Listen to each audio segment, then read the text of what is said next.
राम राम साथियों।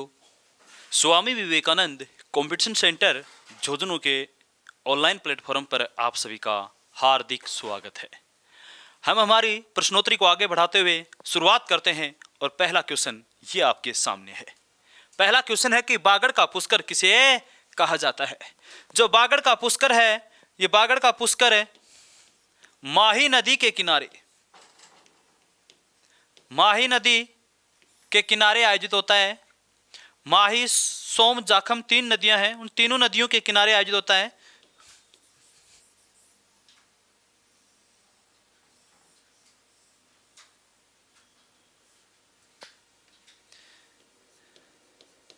सोम, माही, जाखम तीन नदियों के किनारे आयोजित होता है बागड़ का पुष्कर। और ये कौन सा धाम है? वणेश्वर धाम। वणेश्वर धाम की स्थापना संत मावजी ने की थी। संत मावजी ने वणेश्वर धाम की स्थापना की थी। वणेश्वर धाम में मेला कब लगता है? माघ पूर्णिमा को लगता है। कब लगता है रे? माघ माह की पूर्णिमा को आयोजित होता है।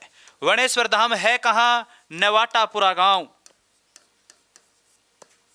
राजस्थान पुलिस में पूछा गया कि वणेश्वर धाम कहाँ स्थित है। ऑप्शन डूंगरपुर भी था और ऑप्शन नवाटापुरा भी था। तो इसका सही आंसर क्या, लोकेशन क्या है? नवाटापुरा गांव। अगर तहसील की बात की जाए तो आसपुर तहसील है। आसपुर तहसील है और आसपुर तहसील तो कौन से जिले में है? डूंगरपुर जिले में स्थित है।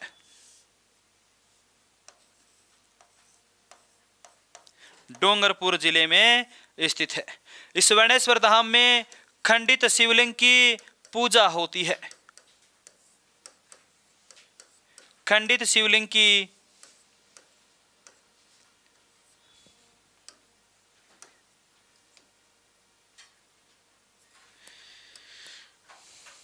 खंडित शिवलिंग की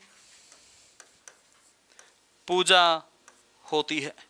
खंडित शिवलिंग की पूजा होती है वणेश्वर धाम में। अब बात करें, खंडित शिवलिंग की पूजा होती है वणेश्वर धाम में। संत मावजी ने इस धाम की स्थापना की थी। वणेश्वर धाम माघ पूर्णिमा को मेला आयोजित होता है। वणेश्वर धाम को आदिवासियों का भी कुंभ कहा जाता है।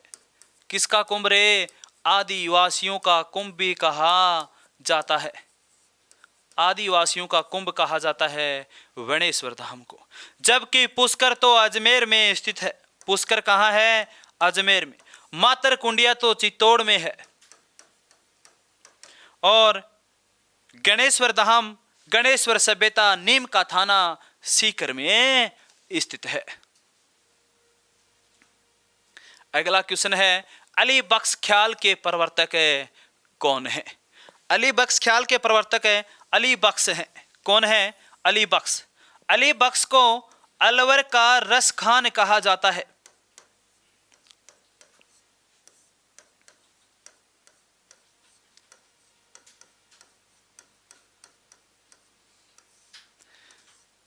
अलवर का रस खान किसे कहा जाता है? अली बख्श को कहा जाता है।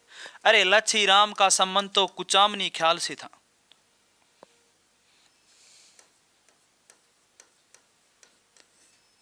कुचामनी ख्याल से। नैनूराम शर्मा का संबंध चिड़ावा की ख्याल से था।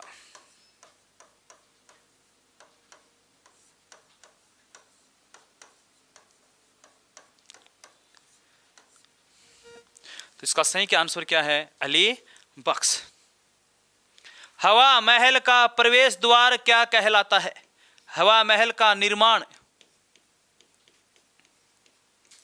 1799 ईस्वी में सवाई प्रताप सिंह ने करवाया।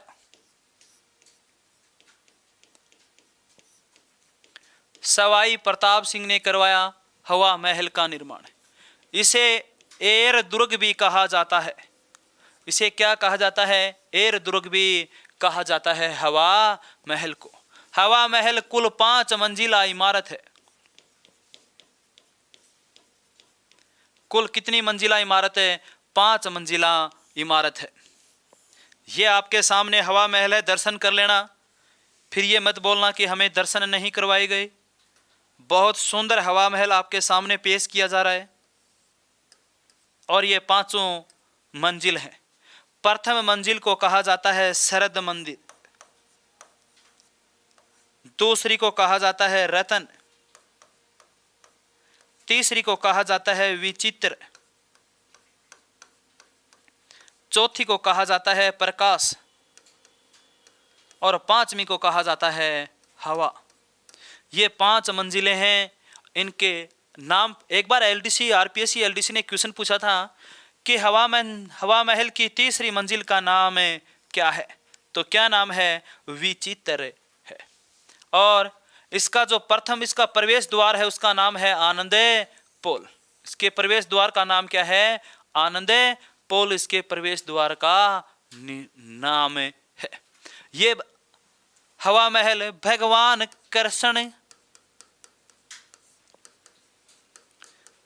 कृष्ण को समर्पित है। भगवान कृष्ण को क्या है? समर्पित है। अगला क्वेश्चन है फड़कला कहाँ की प्रसिद्ध है? फड़कला कहाँ की प्रसिद्ध है? फड़कला शाहपुरा। फड़कला शाहपुरा भीलवाड़ा की प्रसिद्ध है। फड़कला कहाँ की प्रसिद्ध है? शाहपुरा भीलवाड़ा की प्रसिद्ध है। फड़कला के लिए शाहपुरा का जोशी परिवार प्रसिद्ध है। जोशी परिवार। फड़ सफेद फड़ होती क्या है? सफेद कपड़े के ऊपर किसी लोकप्रिय पुरुष की वीर कथा का वर्णन किया जाए उसे क्या कहा जाता है? फड़। फड़ का कपड़ा राजस्थान के दौसा जिले में तैयार होता है। फड़ का जो कपड़ा होता है उस कपड़े को रेजी कहा जाता है। उस कपड़े को क्या कहा जाता है? रेजी कहा जाता है। अगर फड़ ठंडी, एक क्वेश्चन है कि फड़ ठंडी करना क्या है, अर्थात जब फड़ पुरानी हो जाए या फड़ फट जाए तो उसको कौन सी झील में विसर्जित करते हैं? तो उसको पुष्कर झील में विसर्जित करते हैं। और देवनारायण जी की फड़, देवनारायण जी की फड़, देवनारायण जी की फड़ है, ये सबसे लंबी फड़ है। सबसे लंबी व सबसे छोटी फड़ है। देवनारायण जी की फड़ पर 2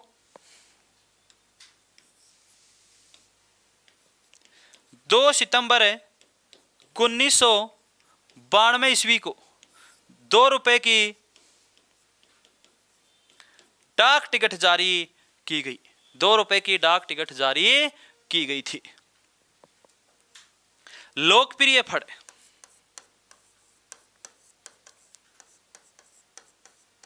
लोकप्रिय फड़, तो लोकप्रिय फड़ है पाबूजी की। लोकप्रिय फड़ किसकी है? पाबूजी की लोकप्रिय फड़ है। देवनारायण जी की फड़ में का वाचन करते समय जंत्रवादी यंत्र का प्रयोग होता है। जंत्रवादी यंत्र का। पाबूजी के फड़ का वाचन होते समय रावण हथावादी यंत्र का प्रयोग होता है। मनोकामना पूर्ण होने पर या ऊंट के बीमार होने पर, ऊंट के बीमार होने पर इस फड़ का वाचन किया जाता है। अगला क्वेश्चन है गुड़ला त्योहार किस क्षेत्र में मनाया जाता है? गुड़ला त्योहार कब मनाया जाता है? तो ये मनाया जाता है चैत्र कृष्ण अष्टमी को। गुड़ला त्योहार राव सातल देव के काल में प्रारंभ हुआ था। गुड़ला त्योहार राव सातल देव के काल में प्रारंभ हुआ था। गुड़ला नृत्य भी है। गुड़ला नृत्य कब आयोजित होता है? चैत्र कृष्ण अष्टमी को आयोजित होता है। गुड़ला नृत्य का आयोजन कोसाणा युद्ध के बाद 1492 ईस्वी में एक युद्ध हुआ, कोसाणा का युद्ध। उस युद्ध के बाद गुड़ला नृत्य प्रारंभ हुआ था। और घुड़ला नृत्य को संरक्षण प्रदान कर रहता है रूपायन संस्थान। रूपायन संस्थान, और रूपायन संस्थान का मुख्यालय बोरुंदा जोधपुर में है। तो सही आंसर क्या है इसका? मारवाड़। राजस्थान का ताजमहल किसे कहा जाता है? जसवंतथड़ा जोधपुर में है, जूना महल डूंगरपुर में है, सांवोद महल जयपुर में है, खेतड़ी महल झुंझुनू जिला मुख्यालय पर स्थित है जिसे शेखावाटी का हवा महल कहा जाता है, और राजस्थान का ताजमहल किसे कहा जाता है? तो जसवंतथड़ा को कहा जाता है। जसवंतथड़ा का निर्माण सरदार सिंह ने, मारवाड़ के शासक सरदार सिंह ने अपने पिता जसवंत सिंह की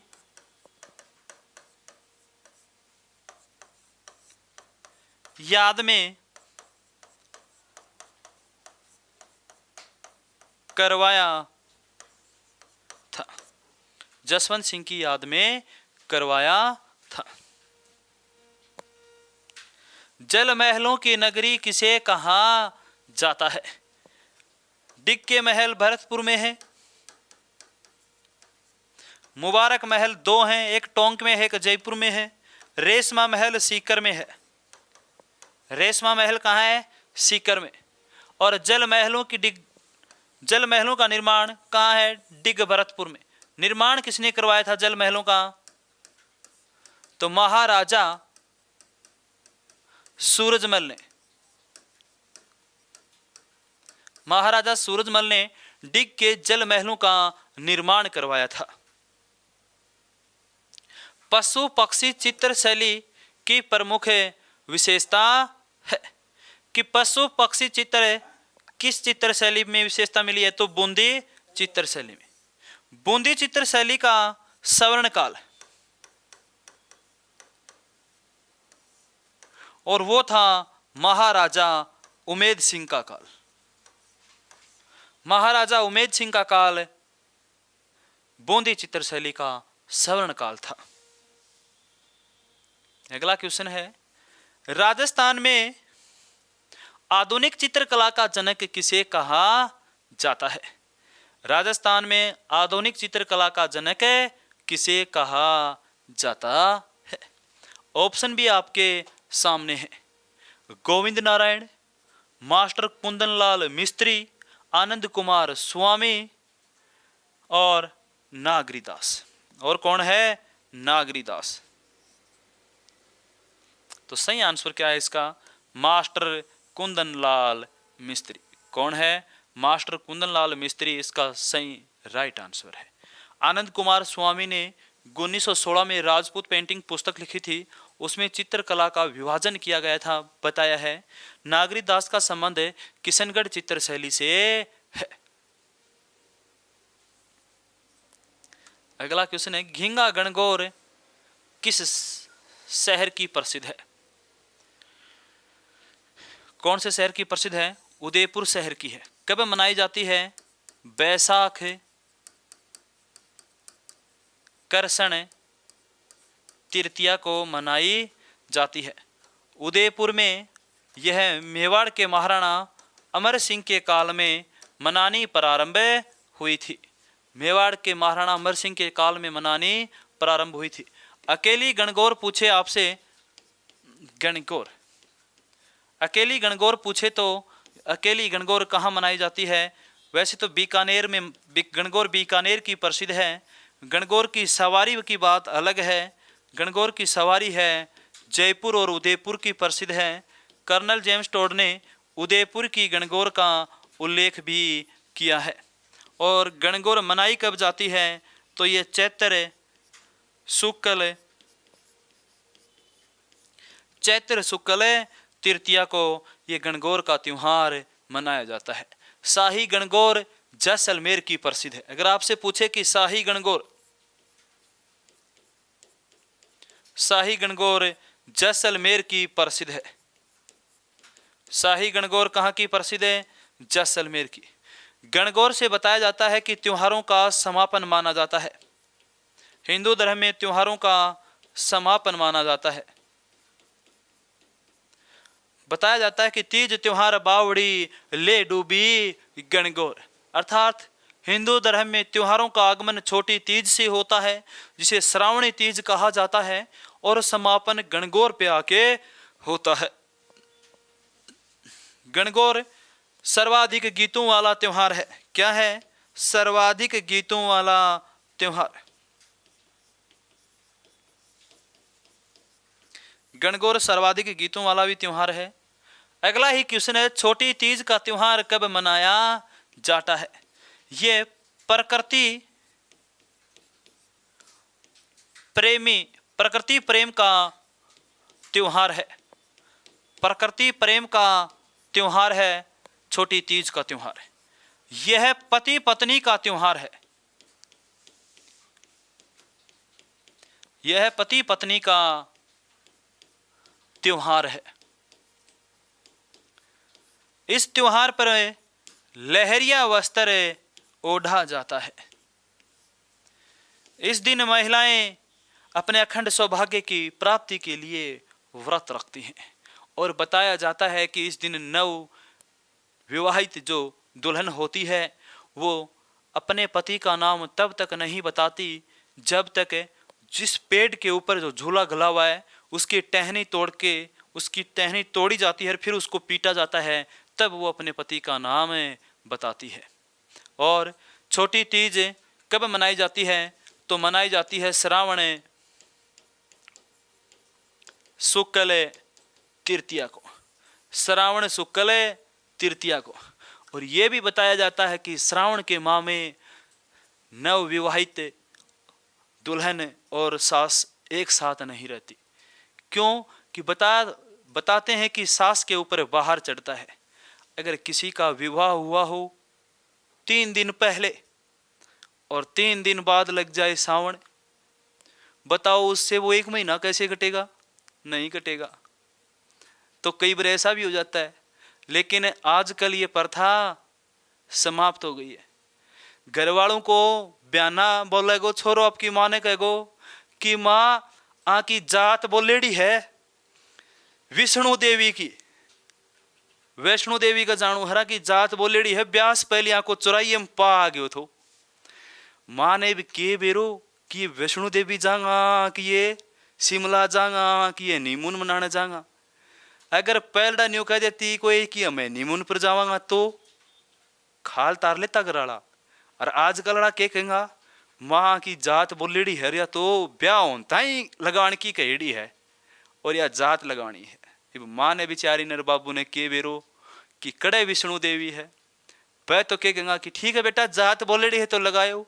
वह क्या ले विष्णु माता का जागा, वह गुलमर्ग जागा, घूमेगा पहाड़िया में। तो ऐसा भी होता है। इसका सही आंसर क्या है? श्रावण मास में त्योहार मनाया जाता है। तीज की सवारी, लेकिन आप लोग अपने मम्मी पापा से कभी झूठ मत बोलना। तीज की सवारी कहाँ की प्रसिद्ध है? जयपुर और उदयपुर की प्रसिद्ध है तीज की सवारी। दर्जी समुदाय का आराध्य देवता है। तो दर्जी समुदाय का आराध्य देवता संत पीपाजी है। संत पीपाजी के मेले का आयोजन चैत्र पूर्णिमा को होता है।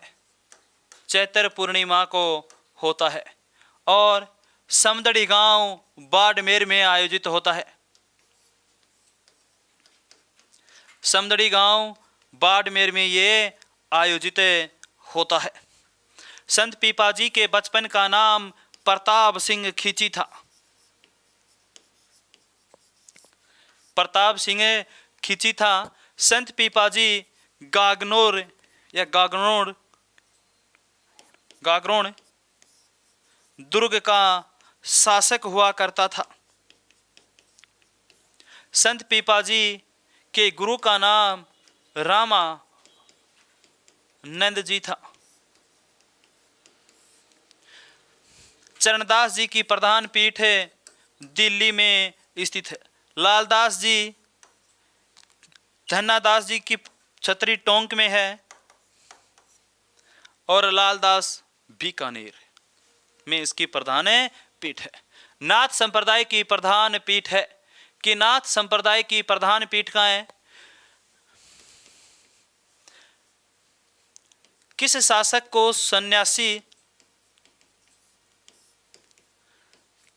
को सन्यासी सुल्तान कहा जाता है? तो मारवाड़ के शासक मानसिंह को सन्यासी सुल्तान कहा जाता है। मारवाड़ के शासक मानसिंह पर ही सर्वाधिक प्रभाव था नाथ संप्रदाय का। और नाथ संप्रदाय की प्रधान पीठ है महामंदिर। और महामंदिर है जोधपुर में। तो नाथ संप्रदाय की प्रधान पीठ कहाँ है? जोधपुर में। महामंदिर का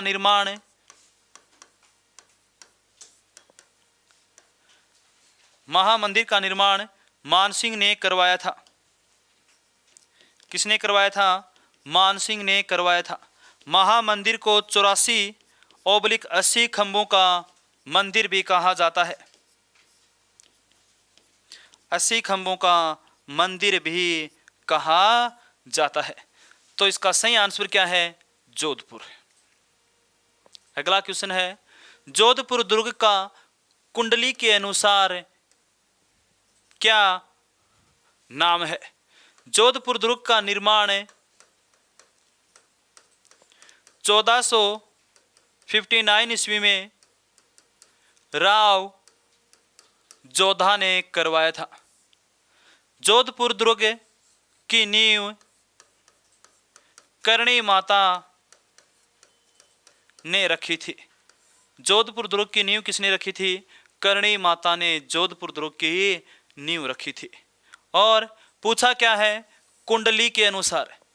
जिस तरह अपना ब्राह्मण कुंडली देख के नाम बताता है कि छोरे को नाम सह पर काटियो, और आप उनको घर काट दें हाँ राजवीर और बतायो के थो सह पर, तो शंकर भी काट सका। हाँ, तो इस प्रकार मेहरानगढ़ दुर्ग की जब कुंडली दिखाई गई तो एक नाम रह गया था। उसके बाद उसका अपभ्रंश होता रहा। अनेक नामों से जोधपुर के दुर्ग मेहरानगढ़ दुर्ग को जाना गया, लेकिन कुंडली के अनुसार क्या नाम था? म्यूर दहेजगढ़ भी इसी म्यूर की आकृति के समान होने के कारण से म्यूर दहेजगढ़ कहा जाता है।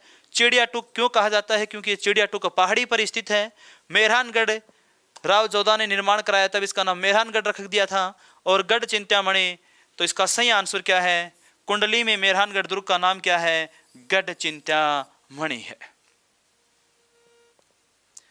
ढाई साके हेतु कौन सा दुर्ग प्रसिद्ध है? ढाई साके हेतु कौन सा दुर्ग प्रसिद्ध है? जैसलमेर है। 1550 ईस्वी में जैसलमेर दुर्ग में अग्नि जौहर नहीं हुआ।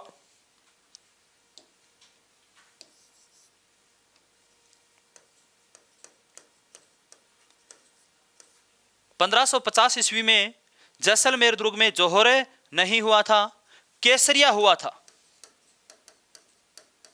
केसरिया हुआ, और केसरिया किसके नेतृत्व में हुआ? राव लोणकरण के नेतृत्व में। राव लोणकरण के नेतृत्व में केसरिया हुआ। इस समय आक्रमणकारी था कंधार का शासक अहमद अली।